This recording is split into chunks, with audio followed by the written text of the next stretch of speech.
Good evening, and thank you for joining us for tonight's webinar on decoding the job description. My name is Jody Hammer, and I am the Career Services Specialist with NPCA's Global Reentry Program. So I have the distinct honor and privilege of working with you, the returned Peace Corps volunteer population and evacuees and others, and I'm very happy to be here tonight.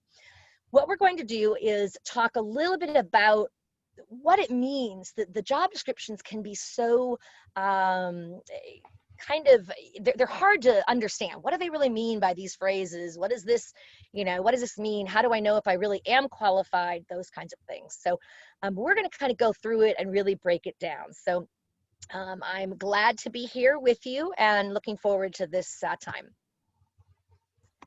All right, so coding the job description, that's really what we're talking about. But to start, we're going to talk about what are the typical components of a job description.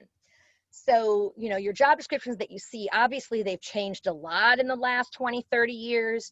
I mean, it used to be you would be looking in a newspaper and they would have like 3 lines max to describe a job, and you would apply. And of course, now with thanks to the internet and applying virtually and all of that, obviously everything almost is done online, and you can do a lot more with searches and find out a lot more about the job that you're applying for before you even do apply.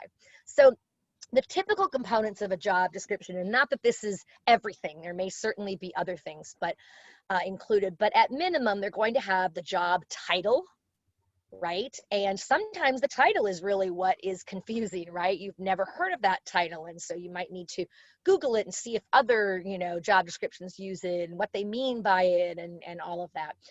The employer name, so of course the company's name, right? Who are you applying to? That might be in like the About Us portion, if they have it online, but at least there should be at least something about the employer. And if there's not anything about the employer, I'm always a bit wary, because that to me, there are things that happen with information and maybe fake, jobs and things like that they could put to try to get your information from you. But hopefully, you'll see the employer's name and you can Google them and kind of find out more about them. Are they a legitimate company? What's their specialty? That kind of thing, which can really help you in preparing for your interview, of course, if you should be so lucky as to get one.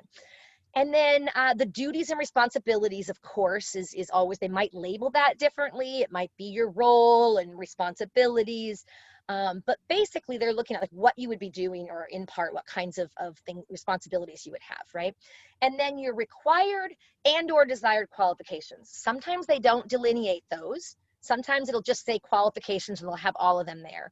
But a lot of times, now they'll do required qualifications and then desired ones. So the required ones are the ones that are a lot more important, right? You really kind of need to have those in general.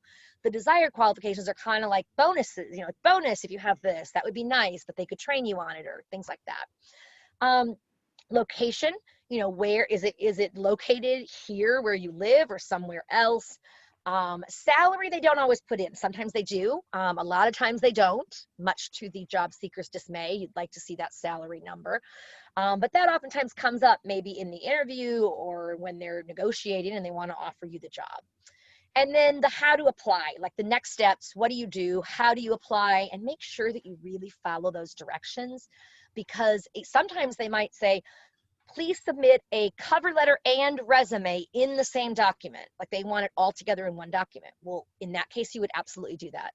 Other than that, I would never counsel you to do that, because they end up losing whatever one is second. They don't see it when they just glance. So I would normally have, a separate resume and a separate cover letter and titled accordingly, right?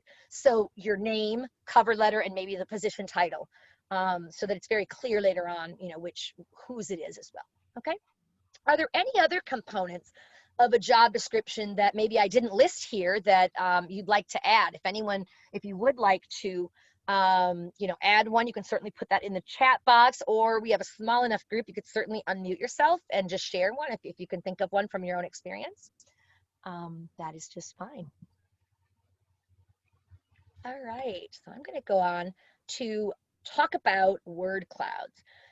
Word clouds are an incredible tool to help you in making the best application you can.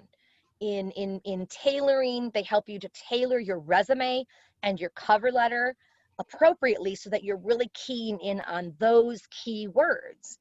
And how they work is pretty simple, right? You copy and paste your job description or whatever content, right? And you put that into where they, where they have that a space. And these are free. Most of them are free. Many of them are free. You can definitely get one that is. And you put the content in there, and it will generate. Just click on their little generate button or whatever, make a word cloud button, and boom, it will spit out these cool word clouds. I'm sure you've seen some of them out there. They use them in some of the advertisements now, but whatever the biggest word or words are, those are the words that are repeated most in that job description or in that whatever that you submitted, right? You entered. So they're the ones that you're going to really want to emphasize. You're going to want to emphasize all of them, but you're really going to want to draw extra attention to those words that appear bigger in size. Okay, so it's pretty simple like that. The bigger the word, the more important, or the more repeated it is in the job description, which indirectly means the more important or relevant it is to that job, to that topic. So I also say, when you are, when you get that word cloud out, right? When you look at you look at those words that scream, right? That come out, really clearly. Listen to your gut. I mean, if those kind of words that come up are like, wow, this is awesome, this sounds so great, go ahead and think about applying.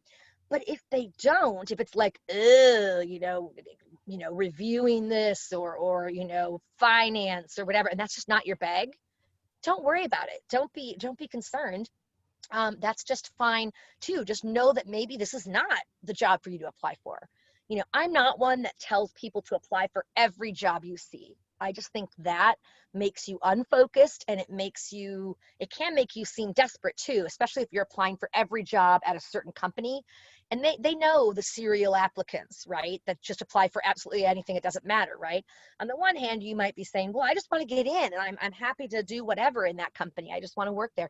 But it can come across really not that way. So you don't want to become that person either. So if you do decide to apply, then absolutely incorporating those words, and emphasis, use their words, the ones that they're using more, right?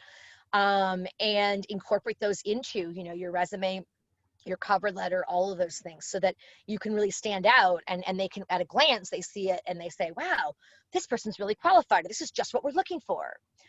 So, and then lastly, I always tell people to save the job description for whatever job you are applying for.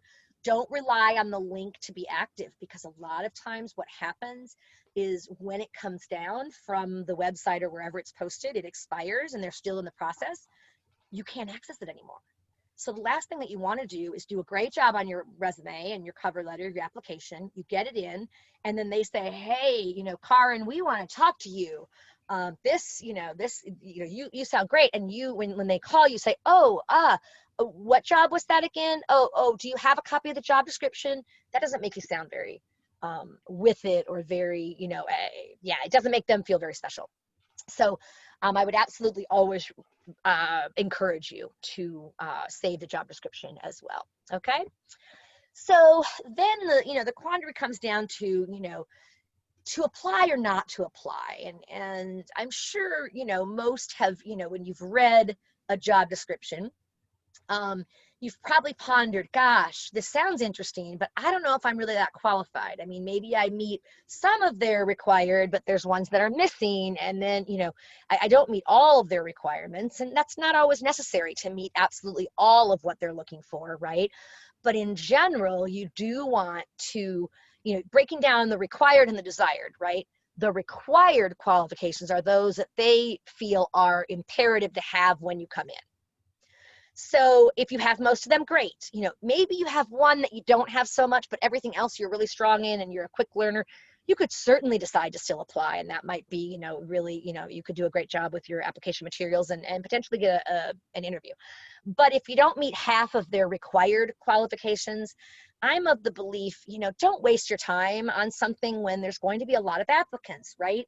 So you don't, you definitely don't want to, just waste your time and apply for things where, you're really not qualified and you're not going to get called in, but you're spending valuable time and resources on that. So that's what I always say to people.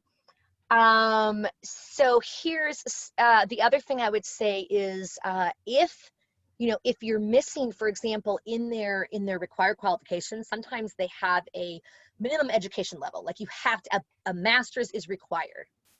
If they're saying a master's is required, sometimes if they're saying like a master's is required in whatever field, and you have a master's in another field, but experience that might be relevant, you could totally make a case for that, right? I mean, the fact generally, a lot of times it's more you have a master's or you don't, if the master's is a requirement, okay? But if if you don't have a master's and they're saying master's in whatever, an MPH, for example, and you don't have a master's, you have a BA and whatever, there's nothing wrong with that. But if they're saying that it's a required qualification, you're probably going to have a hard time getting in unless you have maybe some kind of a networking connection where they know you and they know that you are so strong and you've actually worked in your Peace Corps service doing, public health, and you've done all this other stuff that should, equal or meet that, then you might have a chance. But in general, if it's just you applying randomly, whatever, you're probably not going to get considered if you don't have that education required one. Likewise, a minimum years of experience or specialized skills. If they want 10 years minimum experience plus, bachelor's or whatever, and you have 3, chances are you're probably not going to meet the level of what they're looking for. But sometimes, if let's say you had 7 and they're wanting 10, but you've really excelled and been promoted and whatever, I mean, you might want to take that chance. And you could certainly do it even if you had the 3, if you were like, I just want to make the strongest case possible, and I think that I can justify what my experience has been, or my education supplementing this or whatever. But I would say in general not to do that if it's if it's one of those required things. You just don't want to waste your time either. So if there are any questions so far, you can either throw them in the chat box, and Lexi, I have it up right in front of me as well, and or you can just unmute and ask a question if you have a question on anything that we've already covered. I'm happy to address any of those questions now, or also we can do it at the end. I will have another opportunity for questions if you prefer.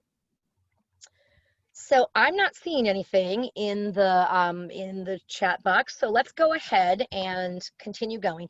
So let's talk about deciphering the job description, like, in terms of like what certain words mean. There's like keywords that you see sometimes and you're like, well, what do they mean by this, right? So let's go through some of those in detail. So let's look at like flexible, and I'm actually quoting a lot of these or sharing a lot of these experiences and scenarios from the Muse, which is my very favorite source for career, content. They're always spot on, and they really have very good free resources. So I would urge anyone to look at the Muse.com, and there's great career job search advice out there for you. So, but what do these phrases mean? Like flexible or willing to perform other tasks, right? That could be great, right? Flexible, you like, doing a variety of tasks. If you're the kind of person that gets bored in a routine, one day is the same as the next and the next and the next, that could be something that you really see as a benefit, right? So a variety of job duties and other, responsibilities, permission to do, other, whatever is requested as well, right? So that willing to perform other tasks is kind of a key, it's kind of a catch-all phrase that employers oftentimes will put into their job descriptions to be able to say, well, we said it was, and whatever, you were willing to perform other tasks. Those other tasks could be really interesting or really boring, right? I mean, whatever. They could be things like, organizing the notes from staff meetings, or it could be writing to the dry cleaner for the president. I mean, let's face it, right? It could be a lot of different kinds of things. But a lot of times they'll put that in kind of as a catch-all. So, but likewise, fast-paced or high intensity, a lot of people are drawn to that, right? They like that fast-paced, intense environment where it's always busy and challenging and, time flies, right? And so it could be really exciting, right? And oftentimes, things like, stock market and those kinds of things obviously fall into that, right? So it could be really interesting and challenging, but it could also signal a very stressful environment, right? Where, high stress, that they're just always like pressure to get things done yesterday, so you would want to check on that too. And actually what I really like about this is when you have like each of these things that we've talked about, then there's that ask, like, so for the fast paced, high intensity, if you do get an interview, one of the questions that you could ask is, can you walk me through what a typical day looks like and what hours do most people spend in the office? That's going to give you more insight into, oh, people are usually here till 8 p.m. They're usually whatever, they come in at dawn. I mean, it's going to give you a little more insight into whether, wow, this is going to be a really intense experience, which could be good or bad for you, depending. And going back to the first one, the flexible or the willing to perform, you could ask in your interview something like, their advice was, in addition to the responsibilities in the job description, what kinds of other tasks might the position entail? Because that's just you asking about what other kinds of duties. It's interpreted very well. Oftentimes, like, oh, great, they're the kind of person that, like, they want to know how they can help, that kind of thing. And it could give you more information on that. Okay. So great. So let's keep going here to highly organized and, attention to detail, right?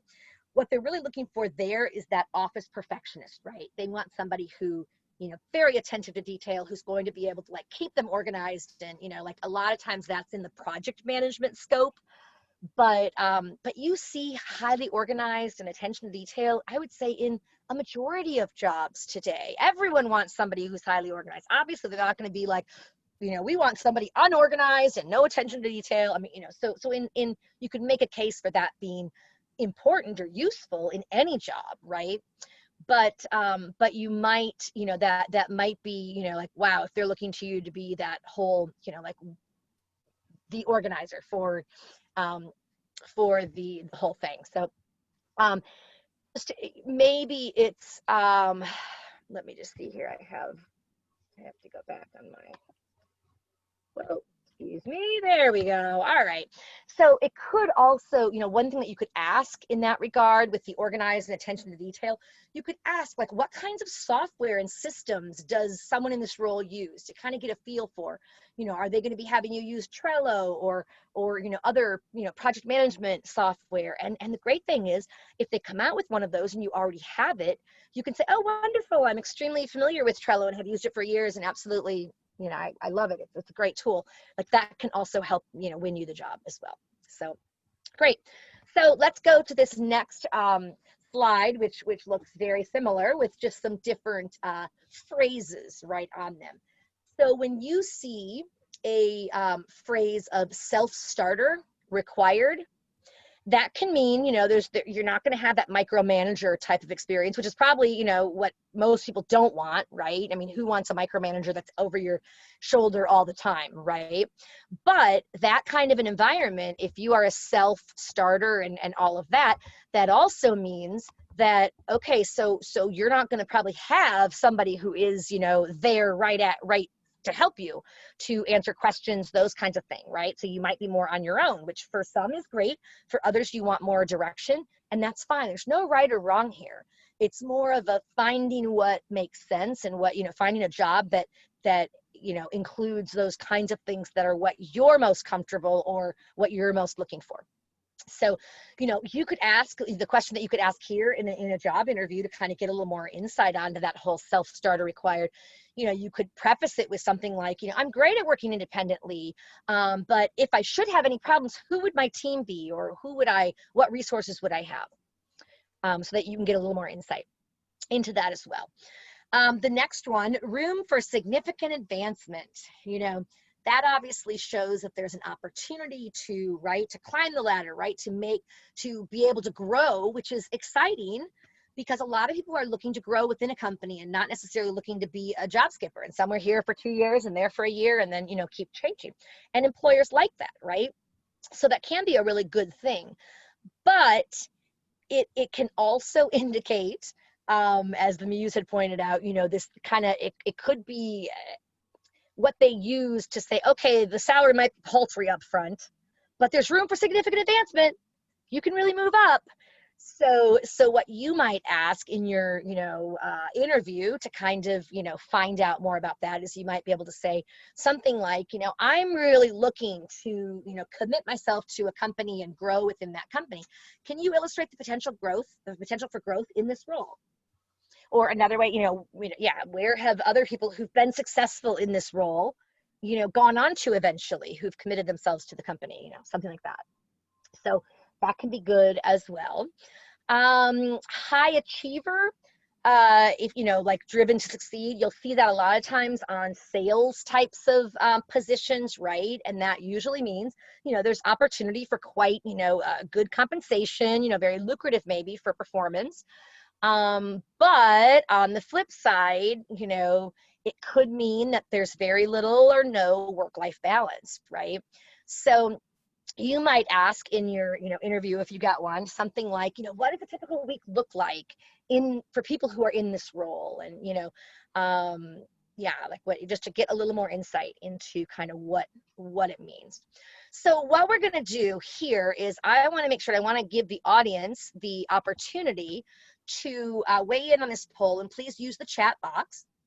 But tell me, from your own personal experience, looking at, reading job descriptions, what are the words or phrases that you've come across recently or in your past in a job description that have kind of stumped you, or at least made you think, well, what do they really mean by this? And just dump those into the chat box, and we'll go from there. And Lexi included, you can certainly think yourself of words or phrases in the job descriptions that have stumped you. And then what I want to do is really just spend a little bit of time, talking about what do you think those mean. Ideally, I'd love to be able to have you unmute. We have a small, very intimate crew tonight. And if you're comfortable doing that, we could just, chat that way. But you can certainly use the chat box and we can, read it out as well. That's absolutely fine. So just thinking about what words or phrases in a job description have stumped you. And let me see if I'm missing anything. No? Okay. So build relationships with key stakeholders. Good one, Lexi. I can't imagine where you might have seen that. Great. So Lexi, build relationships with key stakeholders.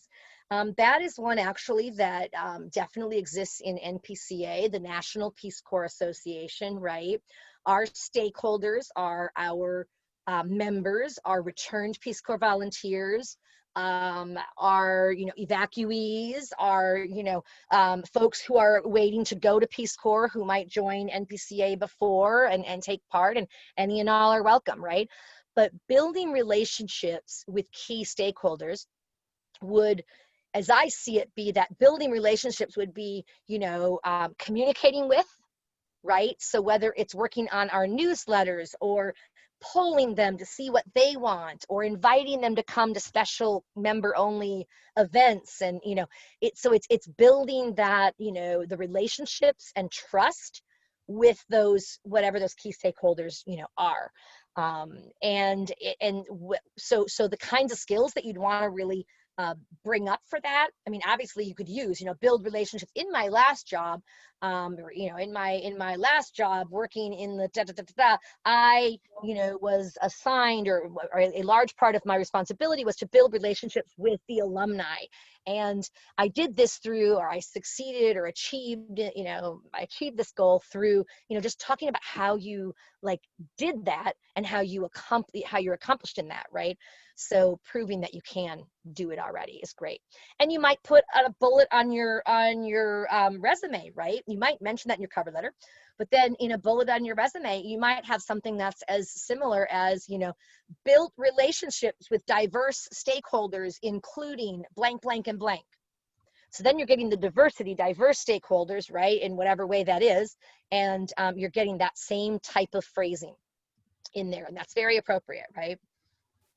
Okay, I hope that helps. Um, Jill, so you can't think of any right now, but yes, you've been stumped before. I absolutely understand that. It's hard to remember in the masses if you've been in the job search and are applying for a lot of things. It can be tricky. Um, but hopefully, what we have been talking about, some of those keywords can be, helpful for you, and in applying, right, and in making that decision of whether or not you do apply, right, because you don't want to, as I was saying earlier, you don't want to apply for every single job, right? Just because you see a job or just because somebody even recommends a job to you does not mean you should apply for it, right? If it's not something that's of interest and you absolutely know, you listen to your gut and it's like, that is just not what I want to be doing. I am not a, whatever, finance or money or whatever it is for you, right? It's okay not to, right? And you can still be very gracious to somebody and say, thank you so much for thinking of me. I really appreciate that, and welcome you to continue, doing that. I'm going to pass on this particular job only because I'm really focused right now on more on XYZ, and but I so appreciate you letting me know, and please keep me posted of other opportunities. They're not going to be mad at you for not applying, right? So, okay, so let's see. Karen says, how about translating required proprietary software? Is that the full phrase? Required proprietary software?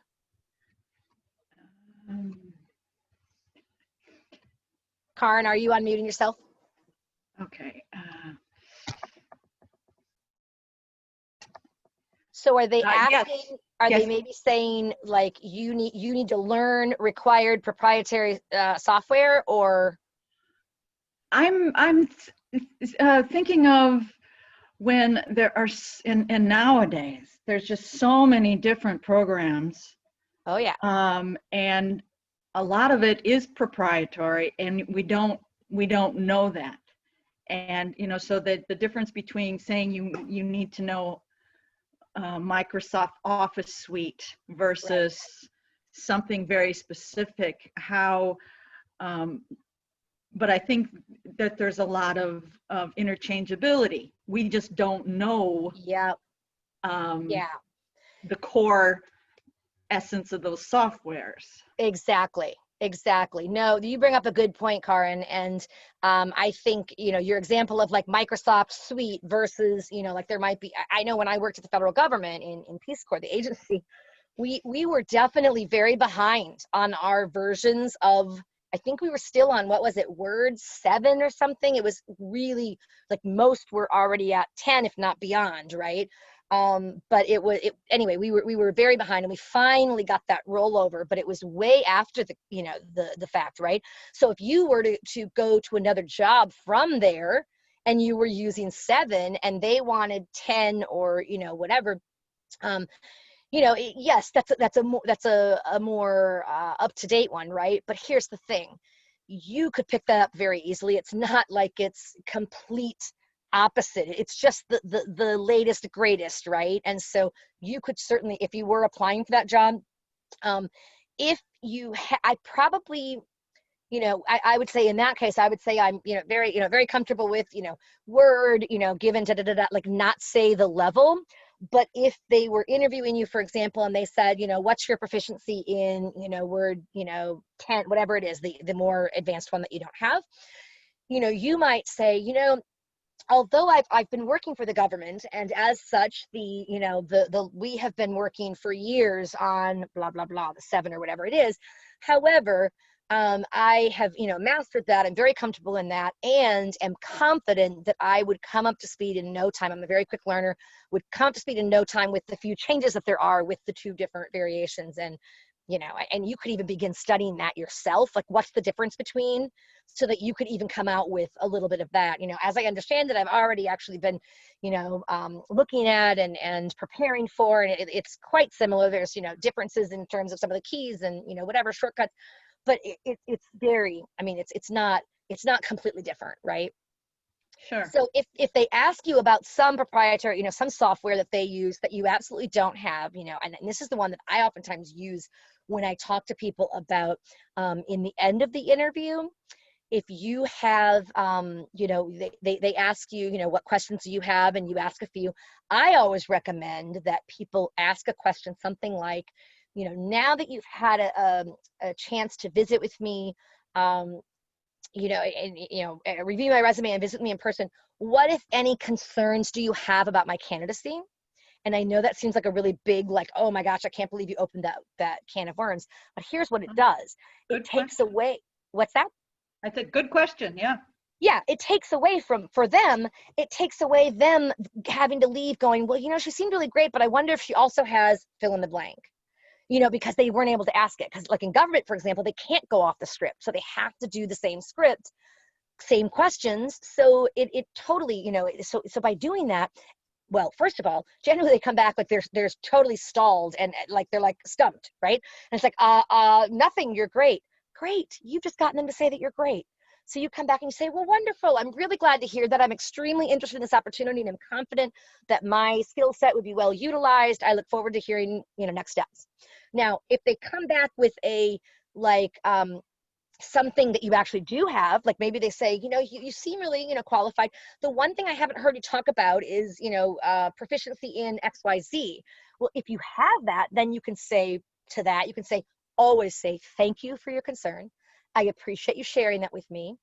I would like to assure you, I actually do have 3 years of direct experience in this. I perhaps failed to mention it earlier, but I have been, whatever, da, da, da, da, and you do that. The only one that people are scared of is the third, and that is if they say, well, you know, you seem great, whatever, da, da, da, da, but I don't, I'm just wondering about XYZ skills, and you don't have it. And to that one, again, you start with, thank you for your concern. I appreciate you sharing that with me. I'd like to reassure you that, you know, that wouldn't be an issue. You know, although I do not have extensive experience in da da da da da software, I have proven myself as a, you know, very, you know, quick learner, and would be happy to take a tutorial, and I'm confident I can come to speed in no time. Boom. Like, you're just letting them ask whatever question or whatever concern so that they don't walk away. Well, she's good, but, you know, that but. So that's how I oftentimes, and that's a little bit off, but that's taking what you're talking about with this software thing. If you're sometimes scared of them having some kind of software that you haven't used before. Mm-hmm. So Yeah. any other words or phrases in a job description that have stumped you? I don't know, Jill, if you've thought of one in this time. You could certainly unmute yourself or just dump it in the chat box, or Lexi the same. You know, I just wanna be able to help in whatever way. But I think what we'll do, we'll go ahead. We're now at the Q&A. So we will, yeah, we will just be able to answer, you know, any questions that you have on any part of this, you know, presentation. If you have questions at all about decoding the application, you know, what does that really mean? What do keywords mean? You know, using a word cloud, all of those things that we've been talking about. I want to give that the first priority. If there are any other questions related to that, you can dump them in the chat box, or if you have them, you can certainly unmute yourself, and we'll know that you're willing to talk. Or otherwise, I will open it up to any questions, like career, job search related, anything. Okay.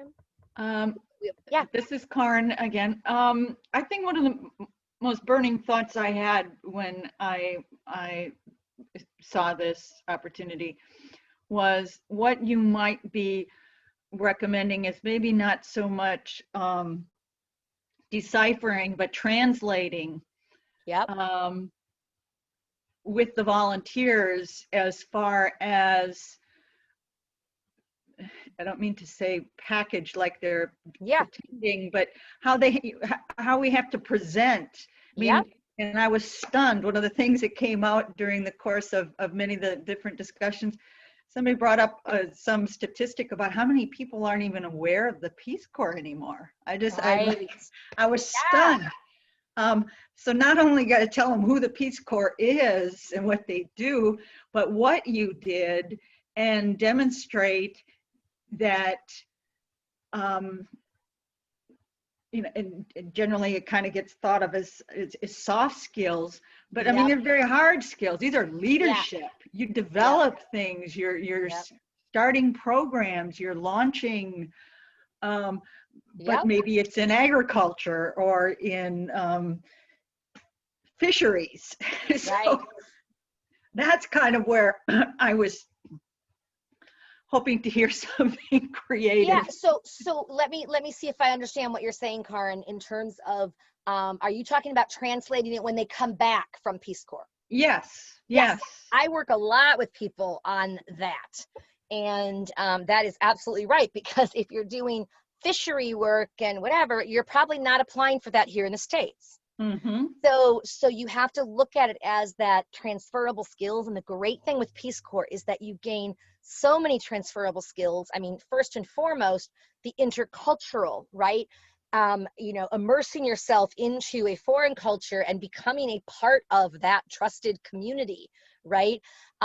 Resourcefulness, clearly resilience, in terms of look at everyone who was, evacuated, and just that ability to turn on a dime, flexibility, because you need to have that in your site. So all of those kinds of skills that are beyond your job title or your, like, what your like project was, Right. you gained so many other skills. And that's why sometimes when people work, for example, say in Peace Corps, they're a teacher, and they worry when they come back that they're going to be typecast as a teacher only, and maybe they're looking to do something different. And so I always say, well, that's going to be up to you in terms of how you present your experience there. And certainly you're going to want to put some of the education things that you did and the, accomplishments, right? All of that.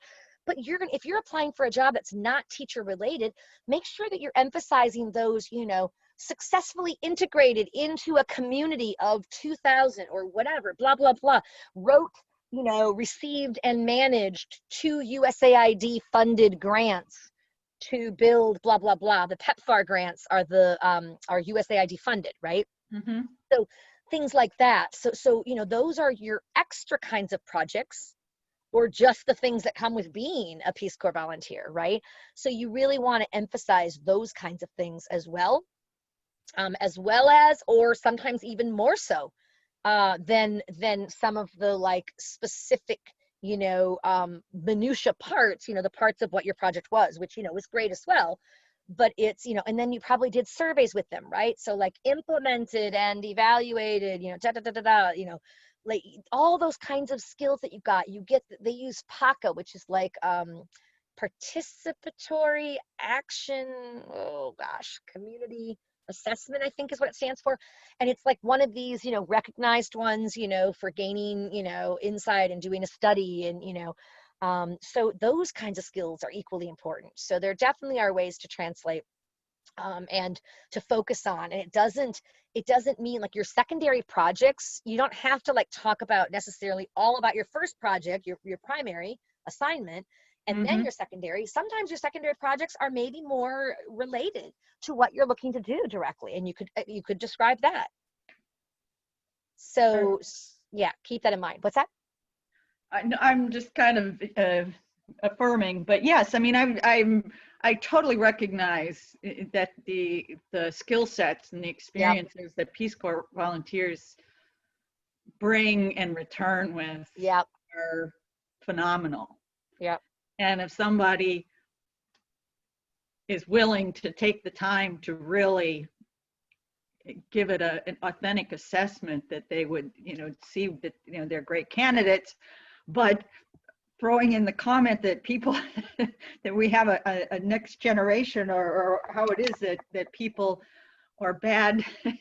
We haven't had enough Yeah. good press out there about the Peace Corps, that Right. it's not an automatic for a lot of people, that we have to really go in there and sell. Yeah. I mean, like, have to connect the dots for them very Yep. specifically. And And you're right. Some people are like, will say like, oh, wow, is the Peace Corps still around? It's like, oh yeah, it actually is since 1961 when it was founded. It's been, I mean, yeah. yeah, okay, but that's just something that struck me. It was a Sure. real No, that's great. Thank you for sharing that. I appreciate it. Is there anything else, Lexi, in the chat box with any other comments or questions Yeah, we just Um, got something from Jill. She said, also, any thoughts in general on applying for jobs a bit out of reach? I read somewhere that men apply to jobs where they don't meet all the requirement more than women do, so I'm trying to do that. Yep. And that is, yes, I've read that same stat where men will oftentimes, more often than not, apply for jobs that they're maybe not quite qualified for, or not qualified for. They're more, I'm going to do it. And women oftentimes will like, oh, but I'm not qualified. So they won't apply. And I think that to that degree, when you're talking about like men versus women, I obviously wish that women were equally assertive and in that regard, and taking it on, whatever. But it does also come back to the point that I made earlier. If you're not qualified and you don't meet many of those required qualifications that are their like requirements that they absolutely have, a man or woman, whoever's doing it, is probably wasting their time, you know but it seems like it comes down to this confidence thing, and that whole gender, whatever, which is unfortunate. And I know we're working to change that, right? And in our girls today, and all of that. But yeah. One Amen. more, Jill also said, sorry if this was already discussed. If a job Mhm. lists master's required and you are currently working on your master's, would you recommend still applying? Sure, that's a great question. My question for you, Jill, would be, how close are you to finishing your master's? Just drop. You can either unmute, or you can drop it in the chat box. Just curious. My answer will somewhat depend on Three that. months away. So you're almost at the end. You're like 3 months away from having it. She said yes. Fabulous. Okay, great. Absolutely. I would absolutely be applying, because 3 months out, I mean, by the time you get, your application in, they decide, who they're going to hire. I don't know what kinds of companies you're going for. If it's federal, I mean, geez, that takes a long time, but oftentimes. So, yeah, no, I would absolutely be applying, and you just put on your resume, you know, put the month and the date. So if it's, December 2020 or whatever it is, put that down there. And then, yeah, they absolutely, absolutely. If it were like you were 1 year into a 3-year program and they're saying master's required, probably not going to be competitive for it yet. And then I don't know, would you be doing, grad school on the side? Like, would it be like part-time then, or working, full-time? All those questions come up. But for you, it's quite easy. 3 months out, you need to be starting. I mean, that's, you owe it to yourself. It can take some time. So, all right, let's see here. Yeah, and back to the one where you were asking, Jill, about the jobs, a bit out of reach. I want to say one more thing on that, just apart from the gender, whatever. I think it also depends on, you know, out of your reach a little bit, like maybe some of those requirements you don't have, but maybe you can find out. And I didn't really mention this earlier in this session, in this webinar, the importance of, when you can, doing some, informational interviewing, some career chats with people, to hopefully, ideally from that employer or that sector, but, talking to somebody who works for that employer to get a little more insight, on some of these questions. That could be, very helpful on whether or not, does it make, how strict are they on, like, you have to have this? Have they made exceptions? Do you know of that? I'm 3 months out, or, that I wouldn't even explain, because that'll be, covered right there. But, something else that maybe is, maybe a negotiable. But I do think that makes sense too, to do, informational interviewing or career chats, to just try to get as much information as you can, and you're not reaching out to somebody and saying, hey, I want you to get me a job, here's my resume, or here, I applied for this job and I want you to put a good word in for me. No, you're reaching out and you're saying, hey, I'm a fellow RPCV, having served in, whatever your country of service is, or I'm an invitee, whatever your status is, right? And people are pretty good usually about, speaking to other people, right? And you approach it more like, I'm really excited about a job, vacancy announcement that I've come across, that's been recommended to me with this organization, your organization. And, it seems like a really good fit, but I was really wanting to hear from somebody who works there, your own kind of, what your own experience was, and whatever your questions are, right? So people are usually pretty good about that kind of thing. So, all right. Well, if there are not any other questions, I mean, if there are, please put them in or unmute. I'm happy to stay on. We are actually right at the top of the hour. So if there aren't any questions, I'm going to go ahead and wrap it up. I can at least end the recording and then see if people want to maybe stay on one-on-one or, you know, in smaller. So let me go ahead and do that. Thank you so much for joining us tonight. And we are thrilled to be here and to be helping in this way, and just let us know what we can do to help you in the future. Thanks.